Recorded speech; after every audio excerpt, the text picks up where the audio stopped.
Hello. I want to talk a little bit now about insight, which is gained through contemplation. Perhaps looking at the syllogism, you thought to yourself, rightly, where do the first premises come from? How do we get to the initial premises that then we can use to reason to other things? Well, it is a much discussed question. Let me tell you what a long time ago Aristotle said in his Posterior Analytics. Aristotle said that the way that we come to know is through sense experience. You can see, you can hear, you can touch, taste, smell, and through sensing things, you come to have an idea of what they are. We also can structure those experiences in our mind so that we can build what Aristotle calls memory. Memory out of these different experiences that we've had. So let's say that you've experienced in your life, all of a sudden, boom, we'll say you just come into the world, there you are, you start experiencing human beings. So you experience Fred, you experience Frida, you experience Susie, Jim, Mike.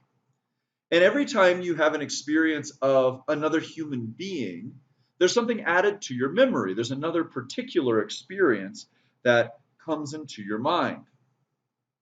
At a certain point, you start recognizing, there's something common between each of these human beings.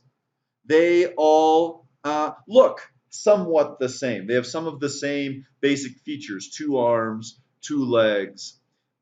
They all are able to talk to me in a way that a rock does not talk to me, or the way that even a dog does not talk to me. They seem to be able to think about things and express them in a way that's unique in my experience. And so at some point, you realize, wow, these are things held in common by all of these human beings. And you're able to get the thought, not just of individual human beings like Fred, but what it is to be a human being, what sets human beings apart from other things.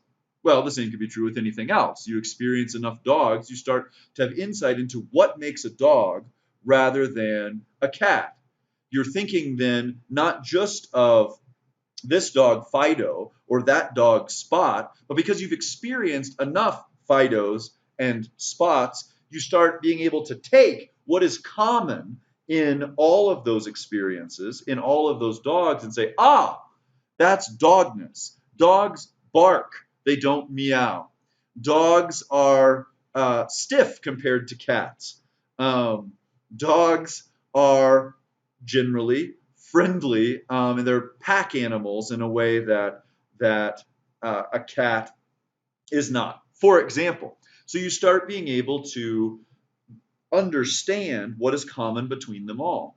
Aristotle compares it to a rout in a battle where you've got a whole bunch of soldiers that are running away because they've been routed, and then all of a sudden one man turns around and takes a stand, and then the others, encouraged by what he did, come and stand with him. Aristotle sees all of these different experiences that we have of things, of human beings, of dogs, etc.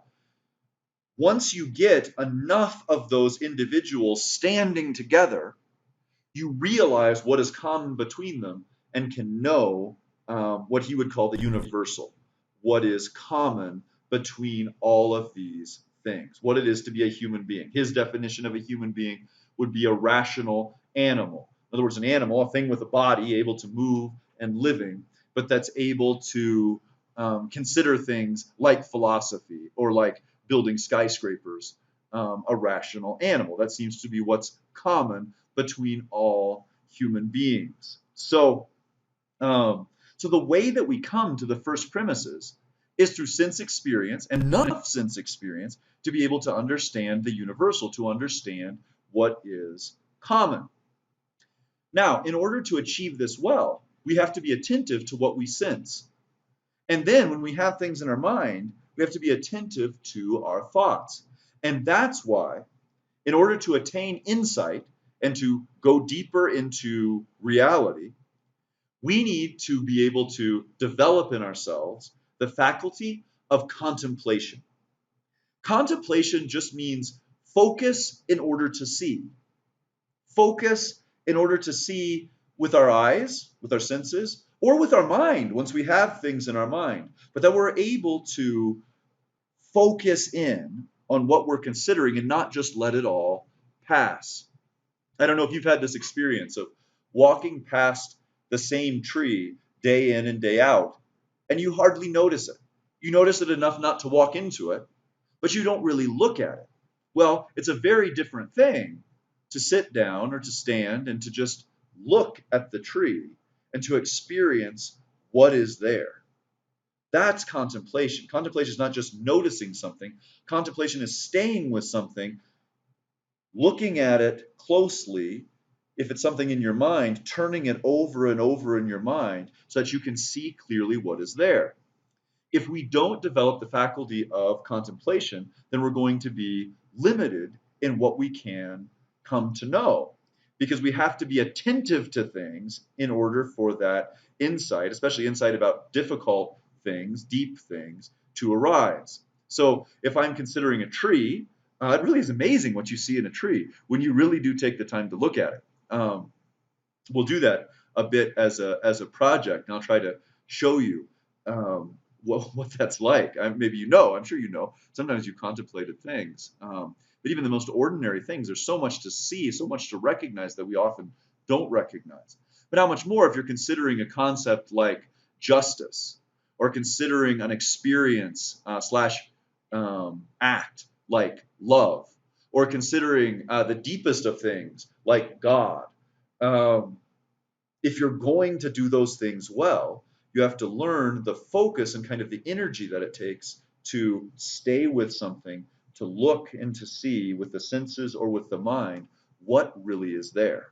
And that's what allows us to have insight into reality. That's kind of there may be more to it, but that is the essential kind of like step or activity to be able to see and to have insight, so that then we can use syllogisms to move us from one place to another, use logic to go further and further, because we have knowledge in us from our insight that's been gained through contemplation of what's been gained through sense perception.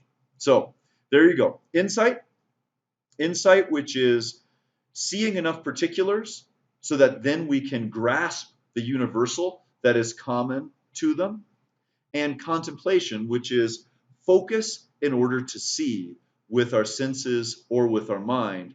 Those things are necessary to get the first premises from which then we can reason. God bless you, and talk to you soon.